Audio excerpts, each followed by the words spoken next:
ہم نے سورہ مجادلہ کی تلاوت کی۔ مجادلہ کہتے ہیں بحث کرنا، ایک دوسرے سے آپس میں بحث کرنا۔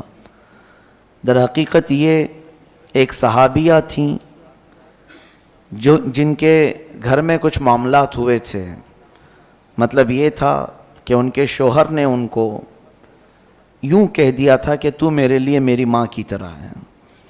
اس کو زہار کہتے ہیں۔ ایک ہوتی ہے طلاق اور ایک ہے زہار۔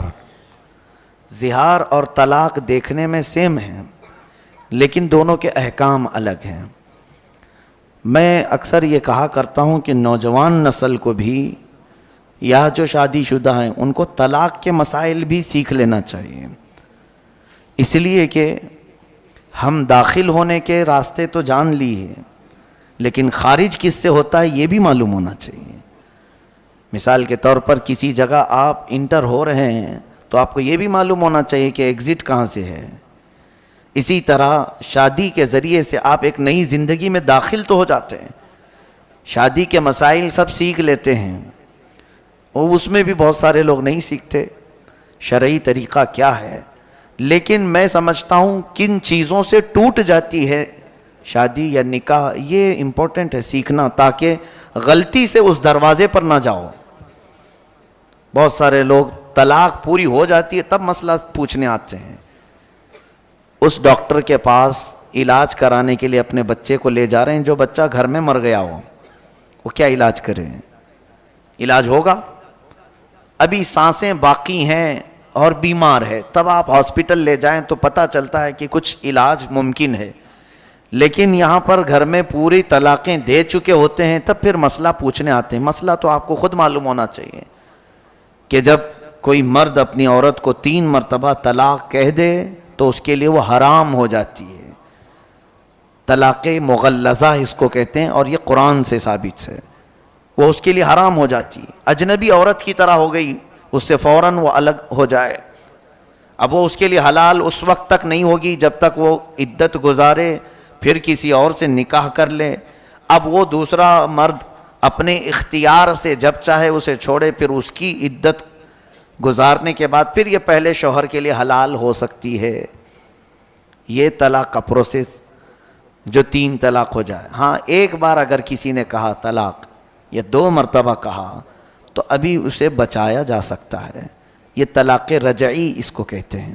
اس میں رجوع کر سکتا ہے، واپس لے سکتا ہے، یعنی پھر اس کو دوسرے کسی کے نکاح میں دینے کی ضرورت نہیں، بلکہ خود ہی اس کا ہاتھ پکڑ لے اور کہہ دے کہ میں تجھے واپس کر لیا، تو یہ 1 طلاق یا 2 طلاق میں وہ واپس ہو جائے گی۔ اس کو طلاق رجعی کہتے ہیں۔ بتانے کا مطلب یہ ہے کہ یہ مسائل ہر مسلمان کو معلوم ہونا چاہیے۔ کچھ لوگ یہ کہتے ہیں غصے میں نے بول دیا اسے، تو میاں پیار میں کون بولتا ہے طلاق؟ غصہ آتا ہے تبھی تو یہ ساری چیزیں ہوتی ہیں۔ غصے پر کنٹرول ہونا چاہیے۔ غصے ہی کی حالت میں اکثر لوگ کہہ جاتے ہیں، اور اسی وقت جو کہی جاتی ہے وہ واقع ہو جاتی ہے۔ غصے میں آدمی بے قابو ہوتا ہے۔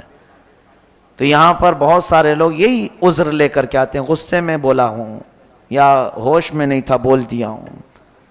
میرے عزیزو، یہ سارے بہانے شریعت نے نہیں قبول کیے، حتیٰ کہ ایسے نشے کے حالت میں بولا کہ آسمان و زمین کو بھی نہیں پہچان پاتا، اس وقت بھی بولا تو بھی واقع ہو جائے گی۔ اس حالت میں بھی اگر کہا ہو تو واقع ہو جائے گی۔ میرے کہنے کا مطلب یہ ہے کہ ان تمام مسائل کو سیکھ لینا چاہیے۔ یہ ہوئی طلاق۔ ایک ہے زہار، جو عورتیں تم پر حرام ہیں، مثال کے طور پر تمہاری ماں، بہن، بیٹی، یہ آپ کے اوپر حرام ہے نا، پھوپھی، خالہ، یہ آپ کے لیے ابدی حرام ہے، ہمیشہ کے لیے حرام ہے، ان سے نکاح نہیں کر سکتے تم۔ ماں سے کوئی نکاح نہیں کر سکتا، بیٹی سے، سگی بہن سے، یا پھر اپنی پھوپھی سے یا خالہ سے، کبھی بھی وہ زندگی بھر نکاح نہیں کر سکتا۔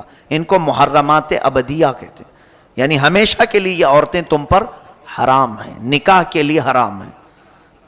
اب ان عورتوں کے ذریعے سے آپ نے اپنی بیوی کو مشابہت دے دی، ان کی طرح کہہ دیا۔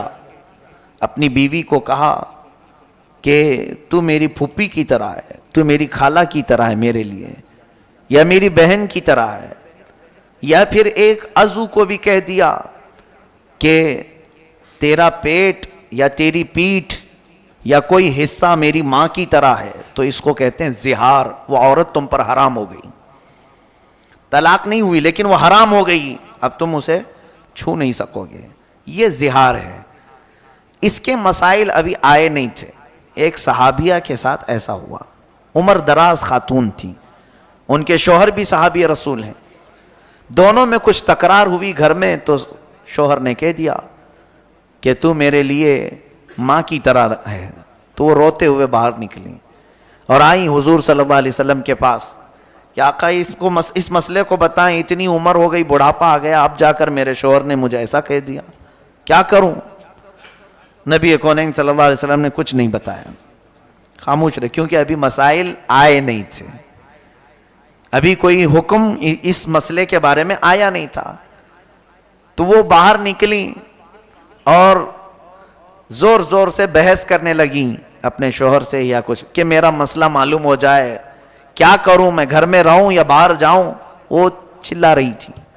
تب اللہ تبارک و تعالیٰ نے جبرائیل امین کے ذریعے آیت نازل فرمائے, قد سمع اللہ قول التی تجادلک فی زوجہا وتشتکی الی اللہ.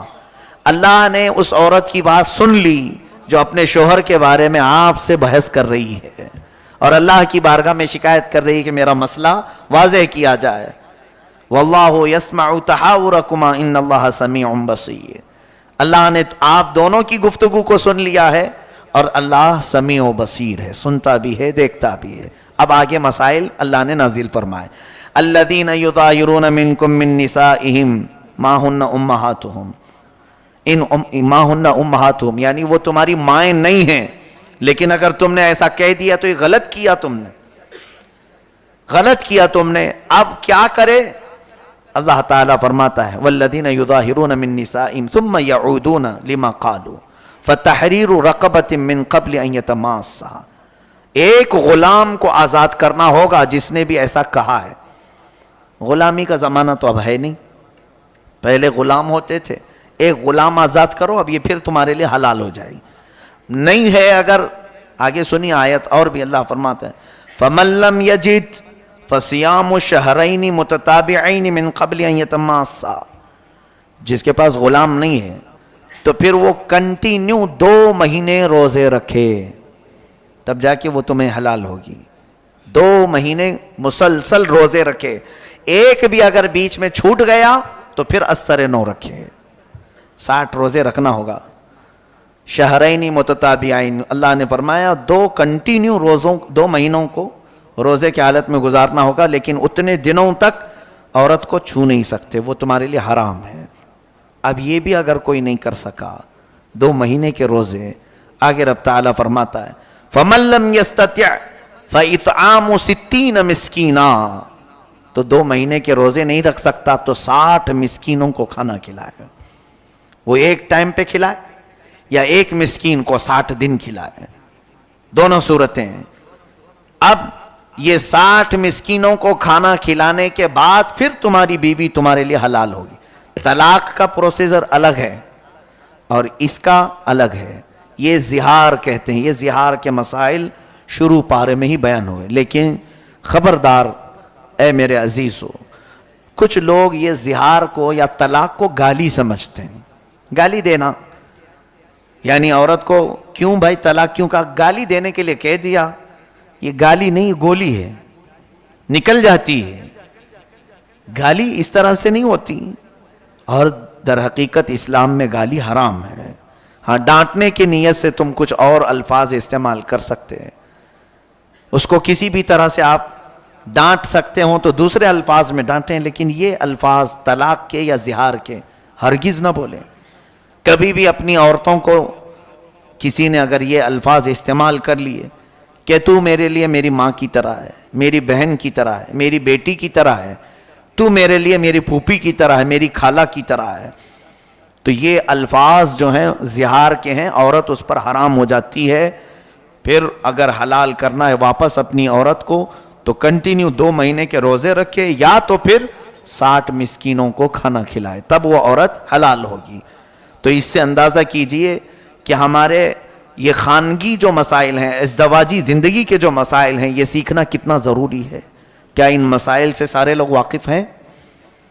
کیا یہ سارے لوگ جانتے ہیں زہار کیا ہوتا ہے؟ کیوں نہیں سیکھے؟ قیامت کے دن اگر تم میں سے کسی کے ساتھ ایسا معاملہ ہو گیا اور پکڑے گئے، اللہ تبارک و تعالیٰ نے پوچھا کہ تو اپنی بیوی کے ساتھ زہار کیا تھا پھر بھی ایسی زندگی گزارتا رہا، رب تبارک و تعالیٰ کی بارگاہ میں اگر کسی نے یہ کہا کہ مولا مجھے معلوم نہیں تھا، تو دو پکڑ ہوگی. سیکھا کیوں نہیں، اس پر بھی مار پڑے گی، اور کیا کیوں، اس پر الگ سزا ہوگی. جو انجانے میں گناہ کرتا ہے اس کی 2 سزا ہیں، اور ایک نہ سیکھنے کا، کیونکہ اللہ نے فرمایا کہ تمہارے لیے کیا نبی کا حکم نہیں آیا تھا، طلب العلم فریضۃ علی کل مسلم و مسلمہ، ہر مسلمان مرد اور عورت پر اتنا علم سیکھنا فرض ہے جس سے وہ اسلامی زندگی گزار سکے. یہ علم تو ہر ایک مسلمان پر فرض تھا، تم نے نہیں سیکھا، یہ غلطی تمہاری ہے. تو دو سزائیں ہیں وہاں پر، ایک نہ جاننے کی سزا اور ایک گناہ کرنے کی سزا. اسی لیے میرے عزیزوں ان مسائل کو باریکی کے ساتھ یاد کر لو. آج لوگ بڑے بڑے ڈسکشن میں رہتے ہیں، انٹرنیٹ پر مناظرے کرتے رہتے ہیں، اور وہ بھی جس سے ان کا حاصل ہی نہیں، کچھ ضرورت نہیں ہے، ایسی چیزیں پوچھتے رہتے ہیں. تاریخ کی باتیں، حضرت موسیٰ علیہ السلام ناشتے میں کیا کھاتے تھے، ہاں حضرت عیسیٰ علیہ السلام کا گھر کیسا تھا، حضرت ابراہیم علیہ السلام کس وطن میں رہتے تھے، یہ تاریخی انفارمیشن ہے. تم یہ پوچھو کہ کون سی چیز میرے لیے حلال ہے اور کون سی چیز میرے لیے حرام ہے. کمائی کے معاملات میں، کھانے پینے کے معاملات میں، گھریلو زندگی کے معاملات میں، نماز کے مسائل، وضو کے مسائل، یہ تمام چیزیں چھوڑ دیا، اور پھر انٹرنیٹ میں لا یعنی چیزیں جس سے اس کا یعنی عملی زندگی میں کوئی تعلق نہیں ہے، ایسے مسائل میں یہ پڑ گئے ہیں. اور اسی وجہ سے آج دیکھیں وہ لوگ اپنے ہاتھ میں قلم اور فتویٰ لے کر کے گھوم رہے ہیں جن کو ابھی استنجا کے مسئلے بھی نہیں معلوم، اور وہ بڑے بڑے لوگوں کے ایمان ناپ رہے ہیں کہ یہ مسلمان ہے کہ یہ کافر ہے، یہ دائرہ اسلام سے نکلا ہوا ہے. خود کو یہ نہیں معلوم کہ ابھی میں اسلام پر پورا قائم ہوا کہ نہیں ہوا. میرے عزیزوں آج کے دور میں جتنی چیزیں آپ کو سیکھنا ضروری ہے ان تمام چیزوں کی طرف دوڑو. زندگی بہت تیزی سے نکلتی جا رہی ہے. جو ضروری مسائل ہیں ان سب کو کسی نہ کسی ذریعے سے سیکھو. علمی محفلوں میں بیٹھو یا علماء کی صحبت اختیار کرو. کیا علماء صرف تعویذ گنڈے کے لیے ہی ہیں؟ دھاگے دم درود اسی کے لیے ہیں علماء؟ بچے بیمار ہوں، گھر میں مصیبت ہو، اسی لیے علماء ہیں؟ علماء کرام کے پاس آپ زیادہ سے زیادہ علم سیکھنے کے لیے وقت گزارو. کئی چیزیں میں دیکھتا رہتا ہوں، علماء کا کام کیا ہے. ہم بھی اس دور سے گزر رہے ہیں، لوگوں نے ان کو کیا چیز بنا رکھا ہے.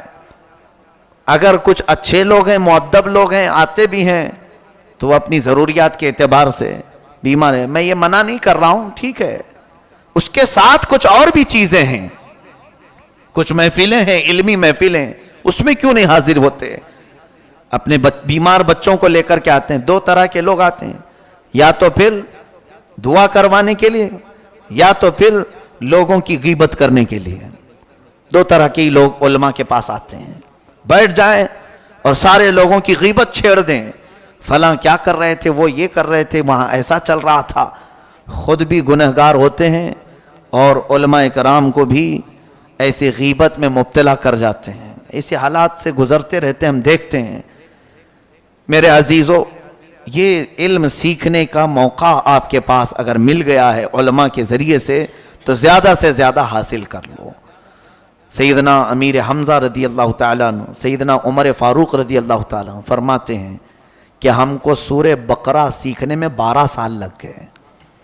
2.5 پارے کی سورہ ہے. کون؟ امیر المومنین عمر ابن خطاب رضی اللہ تعالیٰ عنہ. سورہ بقرہ سمجھنے، تفہیم، اس کے تمام چیزوں کو معلوم کرنے میں مجھے 12 سال لگ گئے. اور خود میرے آقا صلی اللہ علیہ وسلم سورہ ہود کے بارے میں فرماتے ہیں کہ سورہ ہود نے مجھے بوڑھا کر دیا، اور ہم ہیں کہ چھونا بھی نہیں چاہتے. قاعدے قوانین معلوم بھی نہیں کرنا چاہتے. ہو سکتا ہے کچھ علماء تھوڑی دیر کے لیے ناراض ہو جائیں آپ کے پوچھنے کے طریقے سے, لیکن چھوڑو مت. ہو سکتا ہے کوئی جھڑک دے, لیکن چھوڑو مت, پھر حاصل کرتے ہی رہ جاؤ, لگے رہو.